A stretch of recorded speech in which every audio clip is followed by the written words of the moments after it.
rating dari Kak berapa filmnya tadi Kak? 9. 9. Sebenarnya itu sih bukan seru sih, lebih ke greget sih, kayak lebih ke adrenalin tuh terpacu sekali sumpah. Karena kayak mana ya? Horor enggak horor, tapi itu sangat seram. Iya, thriller, tapi itu kayak lebih serem dari nengok sendal bolong. Iya. Kayak kuntilanak lewat. Kalau dari aku mungkin berapa ya? 7 kali. 7 ya. Tak suka aku banyak darah-darahnya. Aku enggak suka, tapi dia tuh berhasil. Iya, berhasil buat kita. Berhasil buat kita di Aku adegan yang paling buat bikin aku teriak tuh.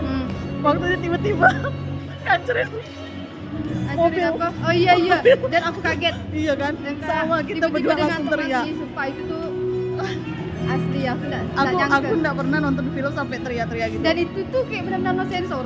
No sensor banget Jadi filmnya. itu yang kayak kelihatan Padahal darah dia terus korbannya hancurnya gitu kayak aduh, parah sih, parah no sih. sensor. Itu tuh kayak benar-benar enggak tahu.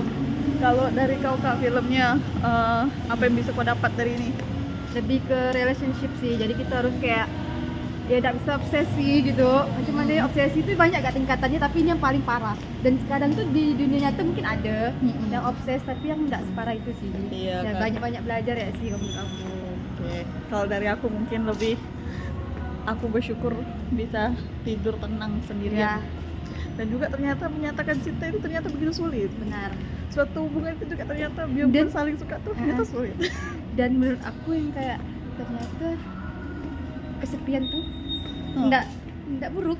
Ternyata kesepian itu adalah hal yang Dan sangat biasa. tenang, sangat gue tenang. Dibandingin tuh harus ada relationship, tapi kok setiap hari takut Iya kan, atau kayak kok gitu merasa kan. tidak tenang. Ternyata udah banyak pelajaran yang bisa kita ambil dari film ini ya. Asik. Tapi itu yang buat jadi takut punya hubungan enggak sih? Aku takut Kau punya merasa nggak hubungan, aku enggak sih, cuman aku kayaknya bakal lebih takut kalau tidur sama ada orang di samping aku. Jadi kayak trauma gitu ya. Trauma aku nonton itu. Iya. Takut aku kalau ada orang di kamar aku, apalagi mending aku tidur sendiri. Itu sumpah itu tuh Iya kayak kan? Apalagi kalau kau tengah tidur tiba-tiba dia merhatikan kau di pojok ruangan. aku sumpah itu sih part time. Nah, tak habis Creepy pikir. kan? Tak habis Oke. pikir aku. See you next time. Nah, Bye guys, bye. see you di review film selanjutnya. Oke, dah. See you.